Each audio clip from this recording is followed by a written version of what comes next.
রাজশাহী, রংপুর, খুলনা বিভাগ সহ ফেনী ও ময়মনসিংহ জেলার উপর দিয়ে মৃদু তাপপ্রবাহ বয়ে যাচ্ছে। আগামী ২৪ ঘন্টা এমন অবস্থা অব্যাহত থাকতে পারে। একই সঙ্গে সারা দেশে দিন এবং রাতের তাপমাত্রাও সামান্য বাড়তে পারে।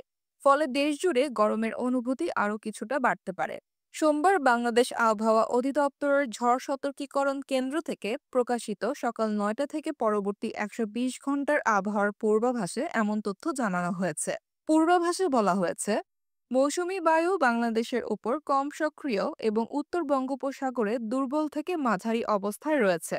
এমন অবস্থায় আগামী ২৪ ঘন্টায় চট্টগ্রাম বিভাগের কিছু কিছু জায়গায় এবং ঢাকা, বরিশাল ও সিলেট বিভাগের দু-এক জায়গায় অস্থায়ীভাবে দমকা হাওয়া সহ হালকা থেকে মাঝারি ধরনের বৃষ্টি অথবা বজ্রসহ বৃষ্টি হতে পারে।